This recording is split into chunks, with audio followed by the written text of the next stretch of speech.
അസ്സലാമുഅലൈക്കും. Welcome to shainus.com. ഈ channel നിങ്ങൾ ആദ്യമായിട്ടാണ് കാണുന്നതെങ്കിൽ ഒന്ന് സബ്സ്ക്രൈബ് ചെയ്യാനും അതോടൊപ്പമുള്ള ബെല്ലൈക്കൺ പ്രസ് ചെയ്യാനും മറക്കരുത്. ഇന്ന് ഞാൻ ഉണ്ടാക്കാൻ പോകുന്നത് തന്തൂരി ബൈഗണാണ്. അതായത് വഴുതനങ്ങ നമുക്ക് തന്തൂരി സ്റ്റൈലിൽ എങ്ങനെ പൊരിച്ചെടുക്കാമെന്ന് നോക്കാം. അപ്പോൾ അതിന് വേണ്ട മസാല ആദ്യം റെഡിയാക്കാം.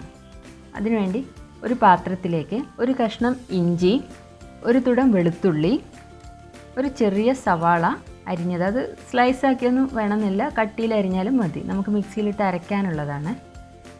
ഒരു സ്പൂൺ മുളക് പൊടിയും ഒരു സ്പൂൺ കാശ്മീരി ചില്ലിയുമാണ്, 1/4 ടീസ്പൂൺ മഞ്ഞൾപ്പൊടി, 1/2 ടീസ്പൂൺ മല്ലിപ്പൊടി, 1/2 ടീസ്പൂൺ വലിയ ജീരക പൊടിച്ചത്, 1/2 ടീസ്പൂൺ ഗരം മസാല, ഒരു ചെറുനാരങ്ങയുടെ നീര്, ആവശ്യത്തിന് ഉപ്പ്. ഇതിലേക്ക് 1/4 സ്പൂൺ ചെറിയ ജീരകം ചേർക്കുന്നുണ്ട്. ചെറിയ ജീരകം പൊടി ഉണ്ടെങ്കിൽ അത് ചേർത്താലും മതി. അപ്പോൾ ഞാൻ പൊടിയില്ലാത്തത് കാരണം ചെറിയ ജീരകം ഡയറക്റ്റ് ചേർക്കുകയാണ് ചെയ്യുന്നത്. അപ്പോൾ ഇതെല്ലാം കൂടെ ചേർത്ത് നമുക്ക് മിക്സിയിലിട്ട് നന്നായിട്ടൊന്ന് പേസ്റ്റാക്കി എടുക്കണം. നമ്മളത് നന്നായിട്ട് മിക്സിയിലിട്ട് പേസ്റ്റാക്കി എടുത്തിട്ടുണ്ട്. നമുക്കൊരു പാത്രം സ്റ്റൗവിൽ വെച്ച് ചൂടാകുമ്പോൾ ഈ മസാല അതിലേക്ക് ഇട്ട് വഴറ്റിയെടുക്കണം. ആദ്യം ഞാൻ എണ്ണ ഒഴിക്കാതെ കുറച്ച് വഴറ്റിയതിന് ശേഷം എണ്ണ ഒഴിച്ചു കൊടുക്കുകയാണ്. ഇതിലുള്ള ജലാംശമെല്ലാം ഇതിലുള്ള വെള്ളമെല്ലാം വറ്റിയതിന് ശേഷമാണ് ഞാൻ എണ്ണ ഒഴിച്ചു കൊടുക്കുന്നത്. അപ്പോൾ ഇതിലെ വെള്ളമൊക്കെ വറ്റി വന്നിട്ടുണ്ട്. അപ്പോൾ നമുക്കിനി ഇതിനകത്ത് കുറച്ച് എണ്ണ ഒഴിച്ചു കൊടുക്കാം. ഞാനിങ്ങനെ ചെയ്യുന്നത് ഇതിൻ്റെ പച്ചമണം പോകാൻ വേണ്ടിയിട്ടാണ്. ഇത് നമ്മൾ വഴുതനയുടെ ഉള്ളിൽ നിറച്ച് വെച്ചിട്ടാണ് നമ്മൾ പൊരിക്കുന്നത്. അപ്പോൾ അതിൻ്റെ ആ പച്ചമണം പോകാൻ വേണ്ടിയിട്ടാണ് ഞാൻ എണ്ണയിലൊന്ന് വഴറ്റിയിട്ട് വഴുതനയുടെ ഉള്ളിൽ നിറയ്ക്കാൻ പോകുന്നത്.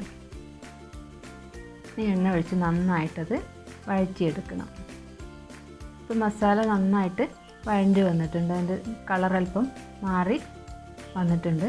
നമുക്ക് തീ ഓഫ് ചെയ്ത് ഇതൊരു പാത്രത്തിലേക്ക് മാറ്റാം. ഇനി നമുക്ക് വഴറ്റിയെടുത്ത ഈ മസാലയിലോട്ട് കുറച്ച് കസൂരി മേത്തി, 1/2 ടീസ്പൂൺ ചാട്ട് മസാല, ഇത് രണ്ടും കൂടെ ചേർത്ത് നന്നായിട്ട് മിക്സ് ചെയ്തെടുക്കണം. അപ്പോൾ ഉപ്പ് കുറവാണെങ്കിൽ നമുക്ക് ഈ സമയത്ത് ഉപ്പ് ചേർത്ത് കൊടുക്കാം. ഇതിനകത്ത് അല്പം ഉപ്പ് കുറവായിരുന്നു, അതുകൊണ്ട് ഞാൻ കുറച്ചും കൂടെ ഉപ്പ് ചേർത്ത് കൊടുക്കുന്നുണ്ട്. ഇനി നമുക്ക് റെഡിയാക്കി വെച്ച മസാല കൂട്ട് നമുക്ക് വഴുതനയുടെ ഉള്ളിൽ നിറച്ച് കൊടുക്കാം.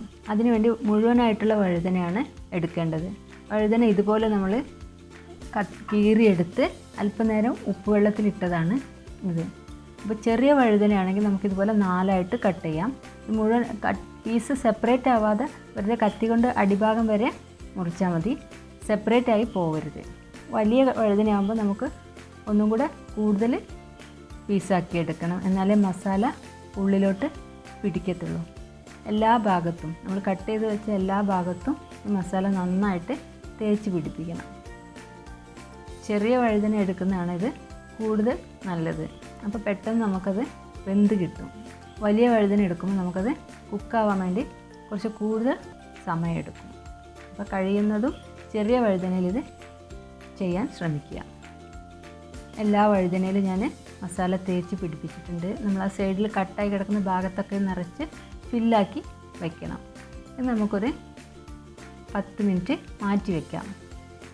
ഞാൻ നേരത്തെ മസാല വഴറ്റിയ അതേ പാത്രത്തിൽ തന്നെ അല്പം എണ്ണ ഒഴിച്ച് വഴുതന അതിനകത്ത് വെച്ച് അടച്ച് വെച്ച് വേവിക്കുക. ചെറിയ തീയിലിട്ടാണ് വേവിക്കേണ്ടത്. ഇടയ്ക്കിടയ്ക്ക് വഴുതന തിരിച്ചു കൊടുക്കണം. എണ്ണ തട്ടാത്ത ഭാഗത്തെല്ലാം നമ്മളിതിങ്ങനെ ഇടയ്ക്കിടയ്ക്ക് തിരിച്ചു കൊടുക്കണം. എല്ലാ ഭാഗത്തും കുക്കാകാൻ വേണ്ടിയാണ് ഇങ്ങനെ ചെയ്യുന്നത്. എന്നിട്ട് അടച്ച് വെക്കുക. ഇതുപോലെ ഇടയ്ക്കിടയ്ക്ക് ചെയ്ത് കൊടുക്കുക. അപ്പോൾ മസാല വഴുതനയുടെ എല്ലാ ഭാഗത്തും പിടിക്കുകയും ചെയ്യും, കുക്കായി കിട്ടുകയും ചെയ്യും. ചെറിയ വഴുതനയാണെങ്കിൽ നമുക്കിത് പെട്ടെന്ന് കുക്കായി കിട്ടും. ഇതല്പം വലിപ്പമുള്ള വഴുതനയായിരുന്നു. മീഡിയം ഫ്ലെയിമിലിട്ടിട്ട് വേണം ഇങ്ങനെ ചെയ്യാൻ, കരിഞ്ഞു പോകാതെ നോക്കണം. ഇപ്പോൾ നമ്മുടെ വഴുതന ഇവിടെ റെഡി ആയിട്ടുണ്ട്. നമുക്ക് ചൂടോടെ ചപ്പാത്തിയുടെ കൂടെയോ ചോറിൻ്റെ കൂടെയൊക്കെ കഴിക്കാൻ വളരെ ടേസ്റ്റിയാണ്. അപ്പോൾ ഈ വീഡിയോ നിങ്ങൾക്ക് ഇഷ്ടപ്പെട്ടു എന്ന് വിചാരിക്കുന്നു. ഇഷ്ടപ്പെട്ടാൽ ലൈക്ക് ചെയ്യാനും ഷെയർ ചെയ്യാനും സബ്സ്ക്രൈബ് ചെയ്യാനും മറക്കരുത്.